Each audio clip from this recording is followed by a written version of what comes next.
coming back in yet another video. Remember, it's always Mex from the Mexcreationtv, trying to give you an insight, living in Qatar, and the best of the best advices that you can have and to be able to live in these small Gulf countries. Yes, someone was asking me a question regarding to what you call overstaying your visa in Qatar. Yes, when you look at overstaying your visa, either business visa, visa or work visa, each type of visa has its own consequences, and definitely as an individual you need to be very careful.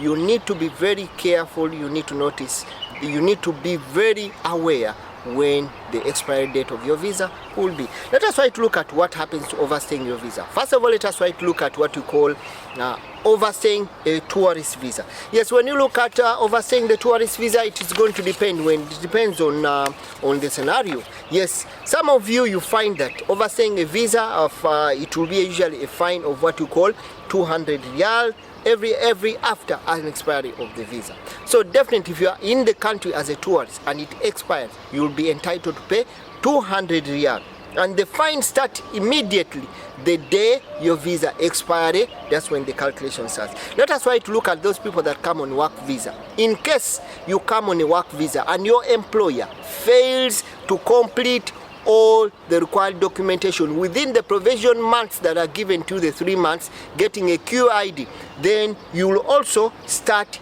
accumulating what you call an overstay.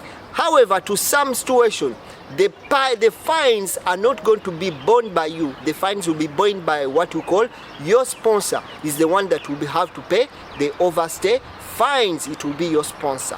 However, some of the situations, the effect of this that is going to lead to what we call immigration hurdles. It's going to affect you as an individual, because at the end of it all, when you apply again a new visa, it will not be approved. Yes, when you look at residence permit, let us try to look at the residence permit. Now let us try to look at those people that have already got what we call the residence permit, and the residence permit has expired. Yes, remember, when your residence permit expires beyond what is a given period and you're still in the country, then probably you'll have to pay 10 riyal per day. That is for a residence permit holder. You'll have to pay 10 riyal per day. Yes, remember, there is always a grace period which is of 90 days after the expiry of the QID, but it does not grant you that after the 90, I'll be amicably very happy that within the 90 days that I have to wait for the 90 days, then I have to pay. It's better you act very fast for it. Yes, when you look at possible consequences, you'll accumulate fine. That is number one. Yes, when your visa expires, you'll accumulate fines. Yes, you'll face what we call travel bans. In case you have to apply in a new visa and you overstayed already, you have one fine penalty. They may not approve your visa to return. Yes, some visas, work visas, have led to what we call blacklisting. It triggers what we call blacklisting, and most of you will agree with me now. Some countries, some nationalities here have been blacklisted when it comes to kind of getting visas. And Africans, you will agree with me. Your visa approval been crushed in any way or the other. That any company is not willing to apply for your visa because of that kind of thing. Then we have a long stay in case your visa expires and you don't want to go out of the country.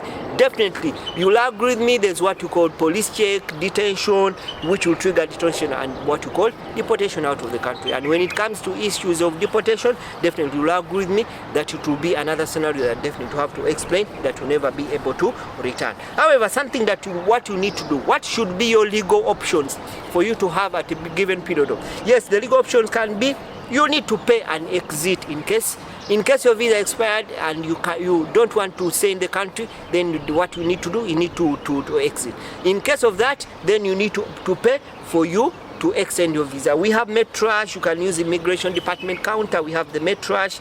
Yes, you can book a flight ticket. In that case, then you can exit. Yes, shortly before that, you can also apply what you call an extension of the visa. Before, if the visa is about to expire, you can apply an extension of the visa for you to be able to stay. Yes, most of the times, the best for the visitors, you need to do what you call unextendable. For those that are on what you call a visa, yes, you need to pay. You need to extend your visa if you want to stay in if you want to continue to stay in the country. So probably that's what I would share with you. Just the very important thing is legalize your stay, make sure that the visa does not expire, and make sure that you don't fall a culprit or you don't fall in such kind of situations that may lead to trouble in one way or the other. So those are some of the consequences of overstaying what you call your visa in Qatar. Hope I tried to share something for you. Thank you so much. Remember, it's always Mex from the Mexcreation TV.